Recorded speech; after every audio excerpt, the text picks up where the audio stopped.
Olá, tudo bem? Eu sou o professor Alberto Veras e nesta aula de hoje daremos início ao estudo das aposentadorias no âmbito do regime geral de previdência social. Além dos conceitos iniciais, vamos examinar a aposentadoria por invalidez, que após a reforma passou a ser chamada de aposentadoria por incapacidade permanente. Desejada e aguardada por muitos, a aposentadoria é um benefício que sofreu uma série de mudanças recentemente, por força da reforma da Previdência. Para começar, vamos entender o que é a aposentadoria. A aposentadoria pode ser definida como o afastamento remunerado do trabalho que se efetiva após o cumprimento de uma série de requisitos estabelecidos na legislação e o término das atividades laborais do trabalhador. Sua concessão leva em consideração fatores como a idade do trabalhador, o tempo de contribuição, as condições de saúde e outros fatores. No Brasil, em sua grande maioria, as aposentadorias são custeadas pelo Sistema de Previdência Social.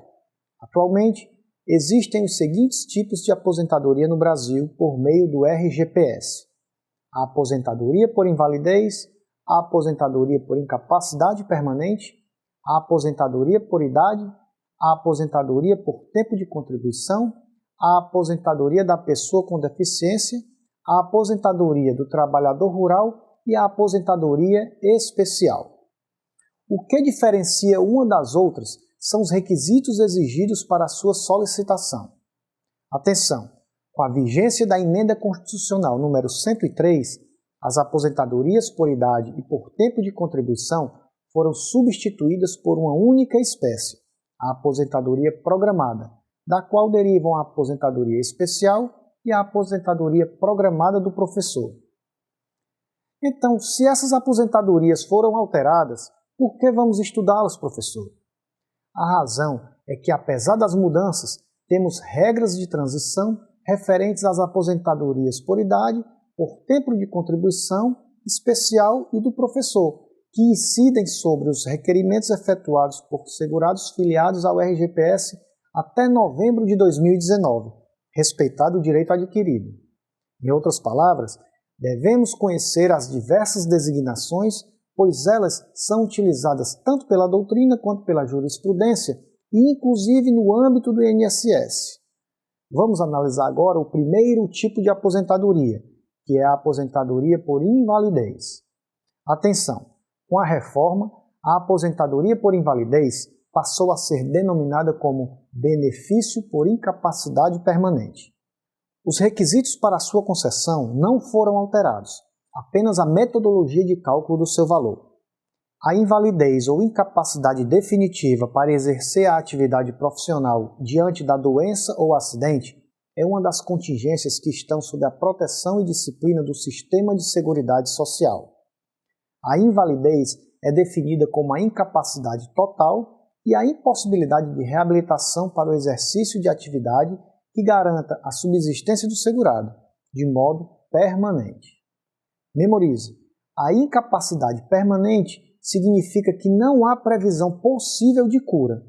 Dessa maneira, não há como estimar um prazo possível para a recuperação.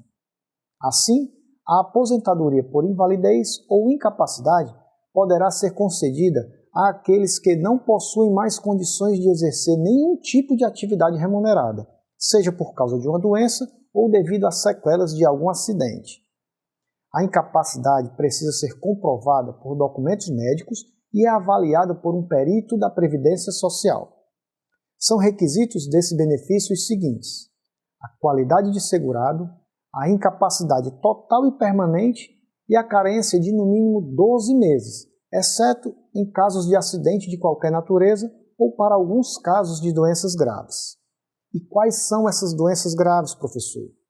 São exemplos de doenças graves a tuberculose, a esclerose múltipla, a hepatopatia grave, a neoplasia maligna, as cardiopatias graves, a doença de Parkinson e a AIDS.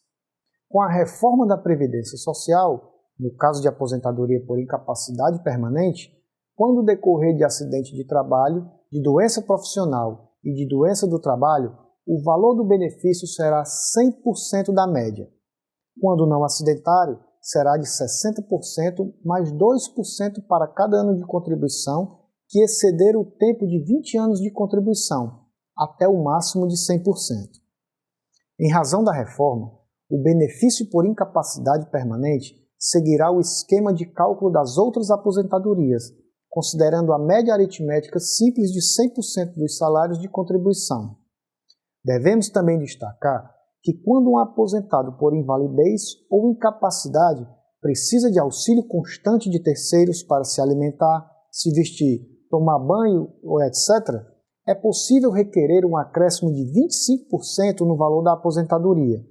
O destinatário desse benefício fica obrigado, sob pena de sustação do pagamento do benefício, a submeter-se a exames médicos periciais a serem realizados em períodos determinados. É importante destacar que a aposentadoria por incapacidade não é definitiva. Eventualmente, a pessoa pode se recuperar ou desenvolver maneiras de usar sua força de trabalho. Assim, o aposentado por invalidez ou incapacidade, que se julgar apto a retornar à atividade, deverá solicitar a realização de nova avaliação médico-pericial. Se a perícia médica concluir pela recuperação da capacidade laborativa, a aposentadoria será cancelada. Aqui concluímos a nossa análise acerca da aposentadoria por invalidez ou benefício por incapacidade permanente. Em sua área do aluno, você vai encontrar materiais de apoio que tratam dos temas discutidos em nossa aula com maiores detalhes. Tenha em mente que o sucesso é a soma dos pequenos esforços diários. Até a nossa próxima aula.